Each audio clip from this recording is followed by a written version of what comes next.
Assalamualaikum warahmatullahi wabarakatuh. Bismillahirrahmanirrahim. Wassalatu wassalamu ala Rasulillah Sayyidina Muhammad bin Abdullah wa ala alihi wa sahbihi wa man wala wa la hawla wa la quwwata illa billah.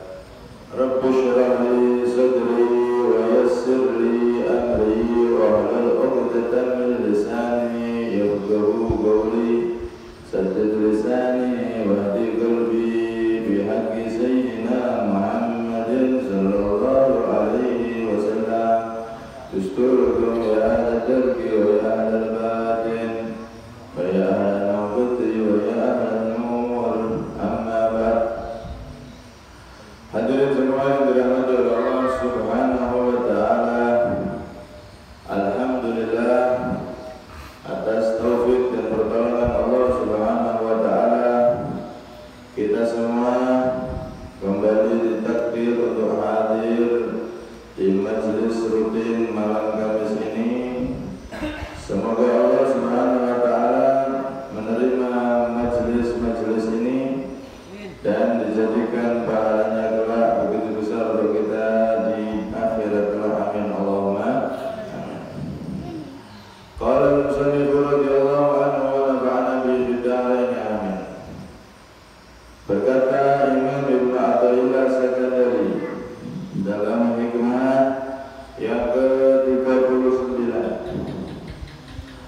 la tarfa'anna ila ghairihi hajatan wa muriduha alaik, fa kaifa yarfa'u ghairuhu ma kana huwa lahu wadi'a. Man la yastati'u an yarfa'a hajatan nafsihi, fa kaifa yastati'u an yakuna laha an ghairihi rafi'a. La tarfa'anna ila ghairihi hajatan. La tarfa'anna, janganlah engkau mengangkat sungguh-sungguh ila ghairihi, pada selain Allah, hajatan, pada suatu hajat, suatu kebutuhan.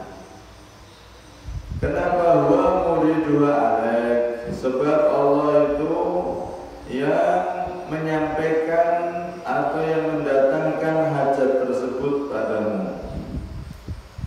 Jangan kita angkat hajat kita sodorkan hajat kita kepada selain Allah, karena yang menjadikan kita punya hajat itu Allah, dan yang bisa menyelesaikan itu Allah. Fa kaifa yarfa'u ghairuhu ma kana huwa lahu wadi'a. Bagaimana mungkin selain Allah bisa mengangkat hajat sesuatu yang mana Allah yang menjadikan hajat tersebut, sesuatu tersebut. Man la yastati'u an yarfa' hajatan an nafsi, fa kaifa yastati'u an yakuna an ghairihi rafi'a. Orang yang tidak mampu mengangkat hajat sendiri, hajatnya sendiri dari dirinya sendiri, orang yang tidak mampu memenuhi kebutuhannya sendiri, bagaimana dia mampu untuk mengangkat atau memenuhi hajat dari diri orang lain. Nah, dalam hikmah ini kita diajari oleh beliau untuk senantiasa menghubungkan hati kita kepada Allah Subhanahu wa ta'ala.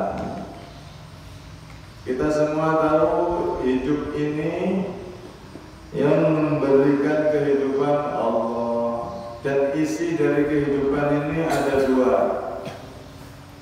Ada dua lingkaran dalam kehidupan. Ada lingkaran nikmat dan ada lingkaran ujian.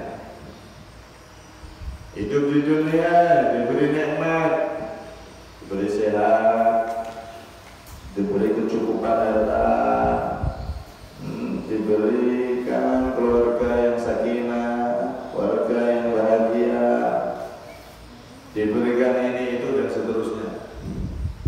Lingkaran ujian, ada orang yang diberi sakit, ada orang yang diuji dalam keluarga,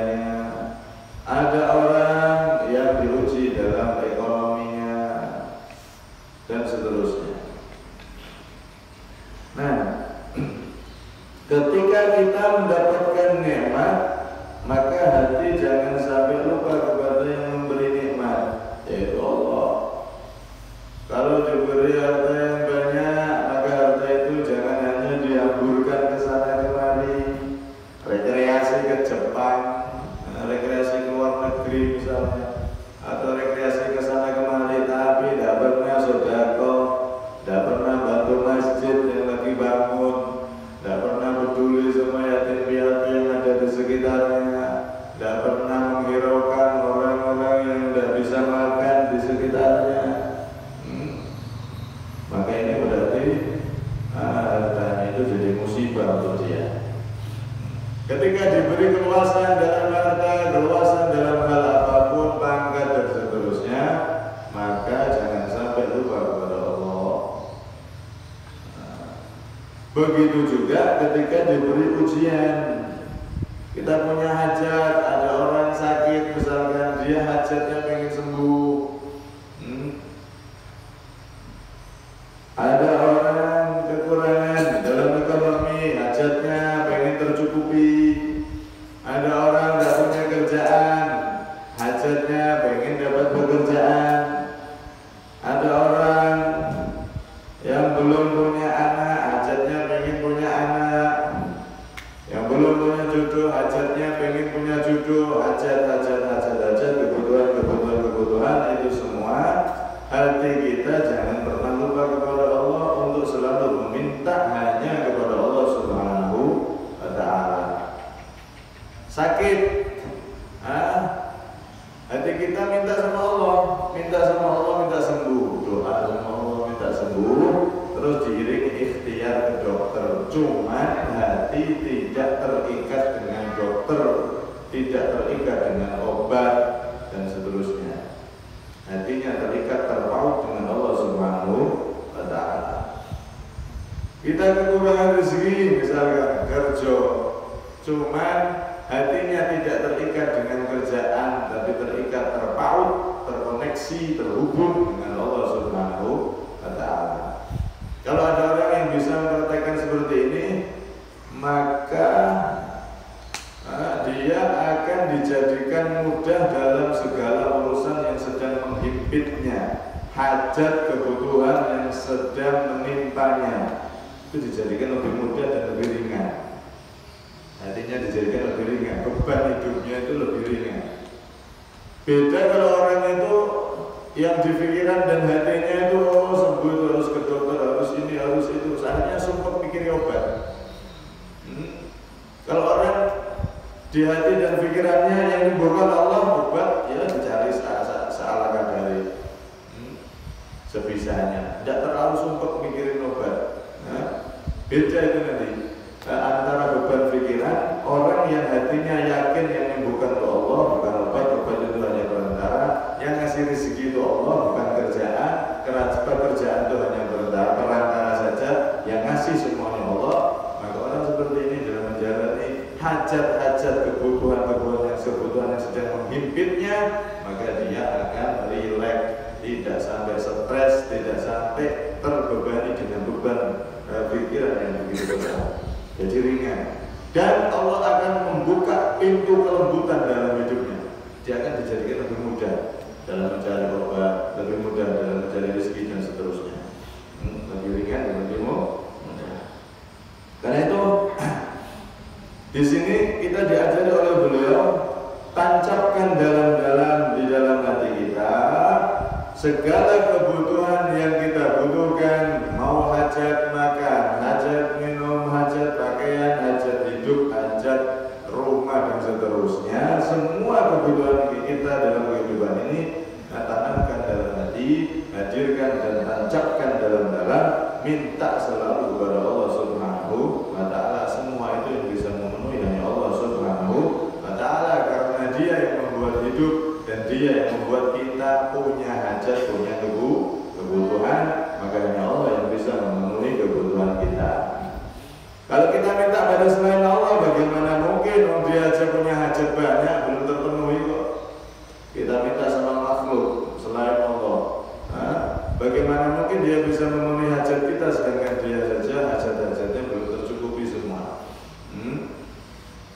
Karena itu dahulu diceritakan ada Imam Muhammad bin Husain bin Hamdan. Beliau saat itu di salah satu masjid. Pas di masjid itu ada satu jamaah namanya Abu Utsman Said. Maka ketika itu dilihat orang ini murung. Kenapa kamu? Namanya ulama, dia ini tahu keadaan daripada yang ada di sekitar. Ditanya, kenapa kamu? Kamu siapa? Saya Said Abu Utsman. Dan kamu kenapa kok kelihatan murung?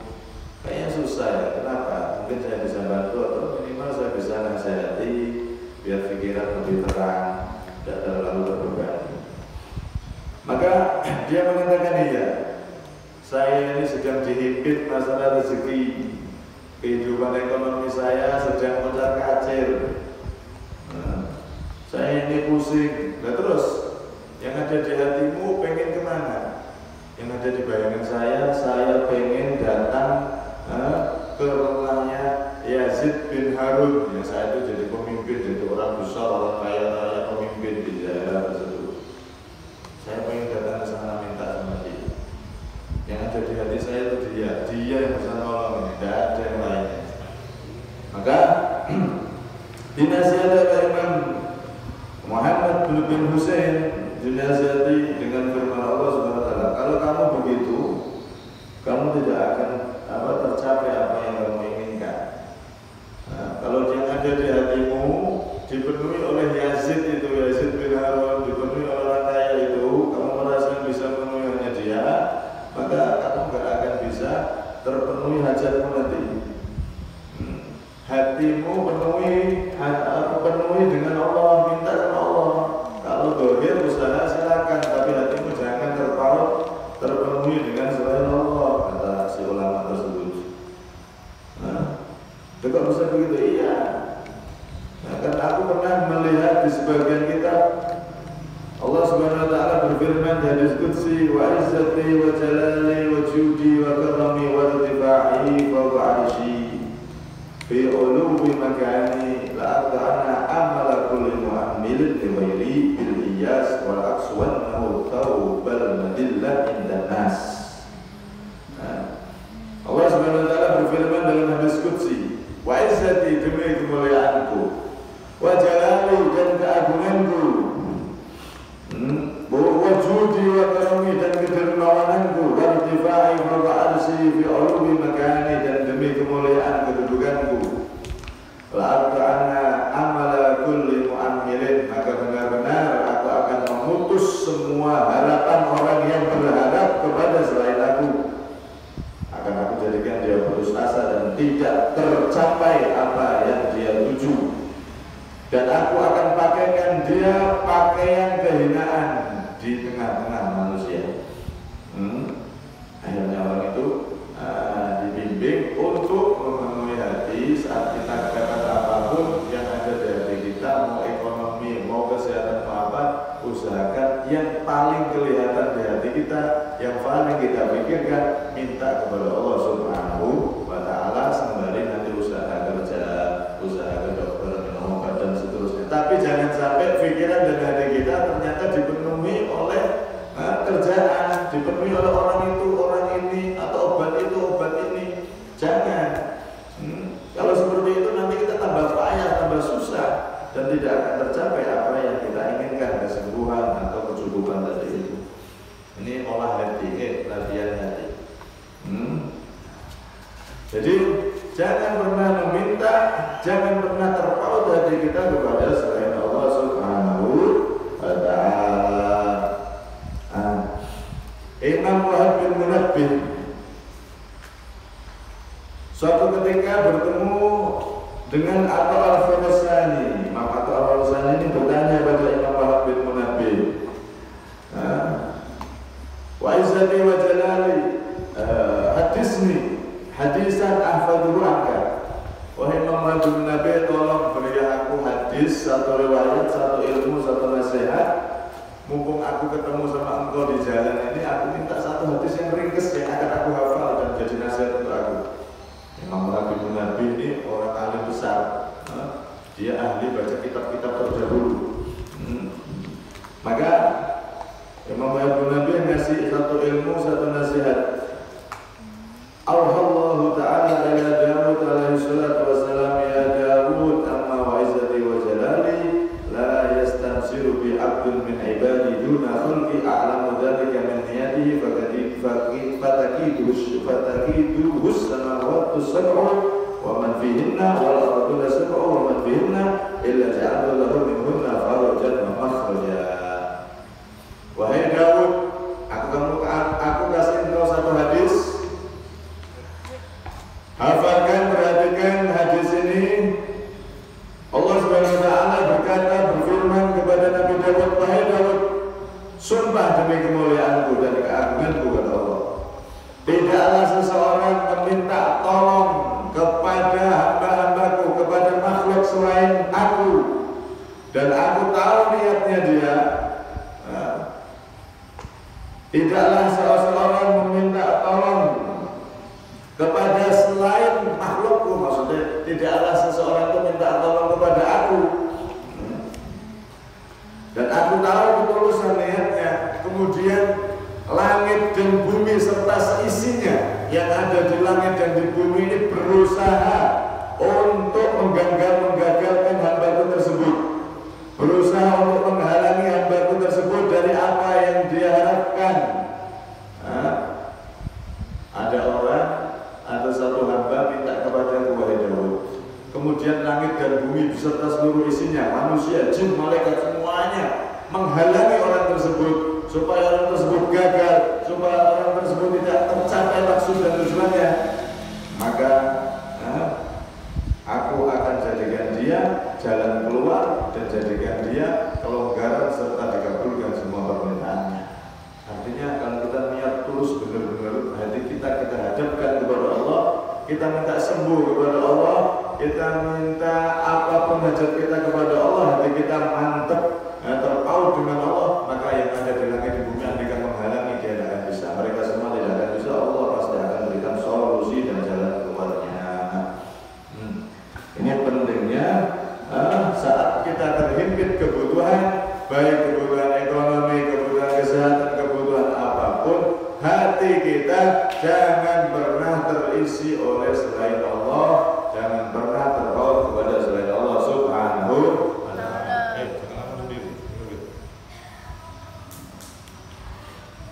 Jadi jangan minta kepada selain Allah Subhanahu wa ta'ala. Lu apa tidak boleh? Minta sama selain Allah apa tidak boleh?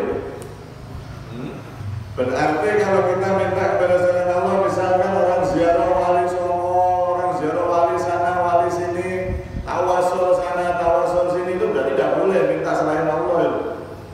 Tunggu dulu, minta kepada hanya kepada Allah, selain Allah.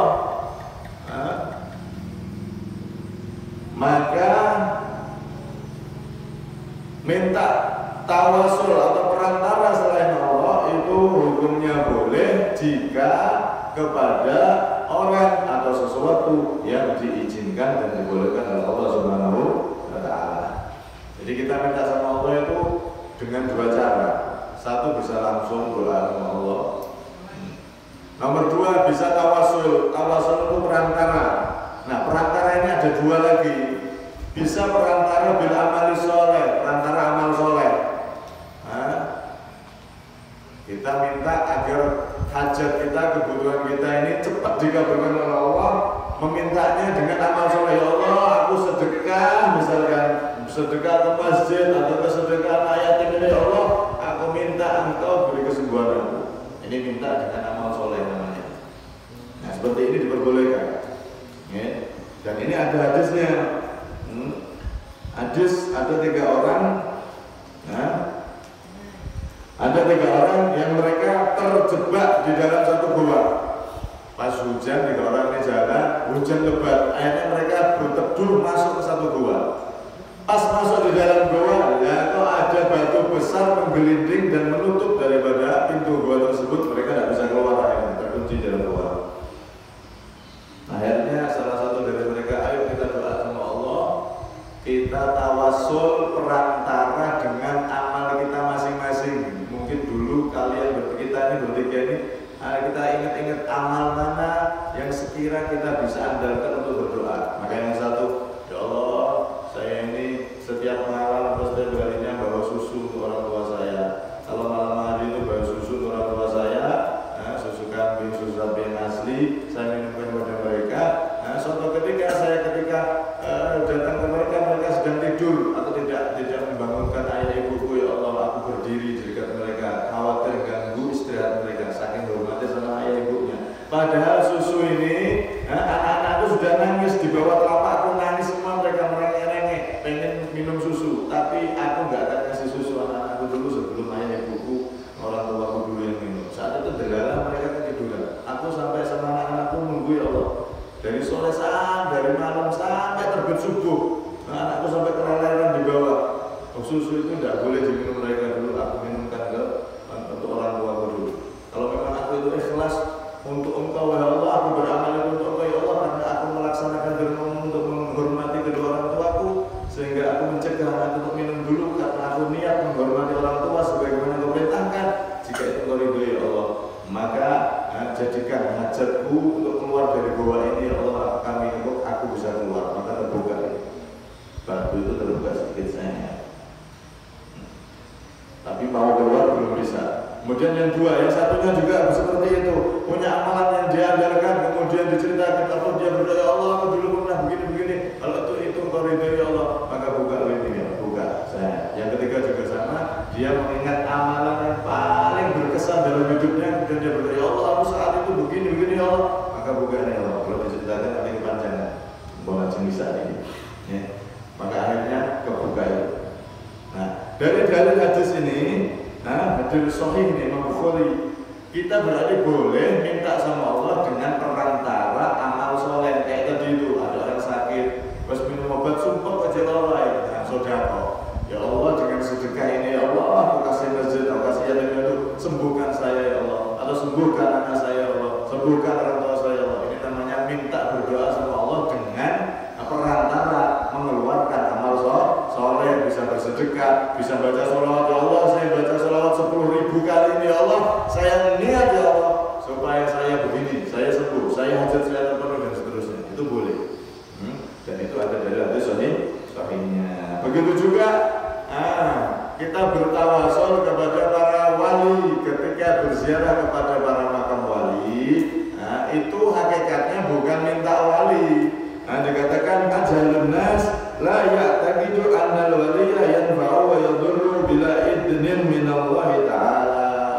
Orang Islam yang ziarah ke para wali, walaupun mereka itu sebodoh-bodohnya orang Islam, itu yakin di hatinya yang ngasih itu ya Allah semua. Ke wali ini cuma perantara agar doa saya lebih cepat dikabulkan. Nah, semua orang Islam pasti begitu. Tidak ada orang Islam ziarah ke para wali kemudian minta sama walinya itu, dia meyakini walinya itu yang mengabulkan doanya. Tidak ada. Karena itu kalau ada orang mengatakan ziarah wali sama ziarah wali ini, wali itu adalah bid'ah, syirik, sesat, bahkan kafir. Wis keren, kafir. Maka itu orang kurang piknik, kurang moco kita, kurang piknik.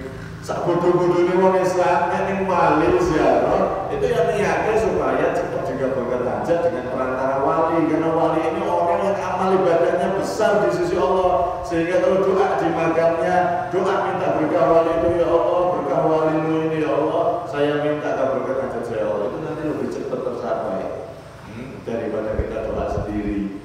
Begitu juga kita minta doa dari orang tua kita, ayah ibu kita, terutama ibu. Itu doanya lebih cepat daripada 70 wali kutub. Sampai ziarah ke Syekh Abdul Qadir Jailani, pemimpin para wali. Itu 70 wali berdoa di makam mereka, sampai minta doa sungguh-sungguh dengan ibunya sampai, apalagi sampai minta maaf ke ibu atau orang tua, sampai orang tuanya ini ridho, plong hati ini, atau sampai kasih apa dia sampai plong hatinya, pas plong-plongnya hati itu sampai minta doa. Itu doa paling cepat dikabulkan oleh Allah Subhanahu wa Ta'ala. Orang tua yang saking senangnya sama anak, hatinya plong dengan anak ini, kemudian dia ngangkat tangan, ya Allah, anak itu jadikan langsung lebih cepat daripada doanya 70 wali. Cuman ini masalahnya kita tuh sering kadang-kadang nggak pernah menjadikan hati orang tua itu plong, seneng itu jarang. Seringnya musah orang tua, gimana orang tua tiap hari, nggak seneng orang tua sampai plong, lego, jarang banget. Nah pas legonya hati orang tua, plongnya orang tua, niku waktu yang paling cepat untuk dikabulkan doa kepada Allah Subhanahu wa Ta'ala. Minta ke orang tua itu tawasul antara kepada mereka. Itu semuanya adalah hukumnya boleh, dan juga pada para wali tersebut minta kepada para wali supaya hajat kita dikabulkan oleh Allah Subhanahu wa Ta'ala. Sebagaimana Habib Abdullah bin Ali al-Haddad, beliau mengatakan ahlul barzakhi minal awliya fi hadratillah wa man tawajjaha ilaihim tawajjahu ilaih. Para wali itu orang yang dekat sama Allah itu mereka berada di hadratillah, berada di dekatnya Allah Subhanahu wa Ta'ala. Mereka adalah orang-orang dekat, maksudnya orang-orang yang dekat kepada Allah Subhanahu wa Ta'ala. Barang siapa yang berdoa dengan perantara mereka, berdoa dengan menggunakan nama mereka, perantara mereka, tawassul kepada mereka, maka mereka akan membawa doa itu untuk cepat sampai kepada Allah dan dikabulkan oleh Allah Subhanahu wa Ta'ala. Jadi boleh minta kepada selain Allah dengan cara tawassul, itu boleh, baik dengan cara beramal tadi itu, dengan amal ya Allah, dengan ini saya minta ini ya Allah, dengan saudara ini saya sembuhkan saya ya Allah, dengan baca salawat 10.000 ini ya Allah, kabulkan hajat saya ya Allah, dengan baca Al-Fatihah 1000 ini ya Allah, saya pengen ini ya Allah, kabulkan ya Allah. Itu hukumnya boleh. Tawassul dengan amal ibadah atau tawassul dengan orang yang ahli ibadah, yaitu para wali. Lebih-lebih juga termasuk wali kita sendiri adalah orang tua kita, itu semua hukumnya boleh. Tapi walhasil intinya hati kita ini tanamkan selalu untuk selalu bergantung kepada Allah Subhanahu wa Ta'ala. Hakikat yang memberikan kecukupan, kebutuhan dan hajat-hajat kita, hajat hidup dan seterusnya, hajat dunia sampai akhirat, hanyalah Allah Subhanahu wa Ta'ala. La tarfa'anna ila ghairi hajatan wa muridu alaih. Karena itu jangan kita angkat hajat kita kepada selain Allah. Ini maksudnya di hati kita tadi itu. Kalau untuk sebab boleh, sebab supaya terkabulkan lebih cepat, pakai tawassul dan seterusnya, itu semua diperbolehkan oleh Nabi Shallallahu Alaihi Wasallam dan banyak hadis-hadisnya. Semoga kita bisa menjadikan hati kita ini selalu terhubung, terpaut dan tergantung dengan Allah Subhanahu wa Ta'ala dalam segala hal yang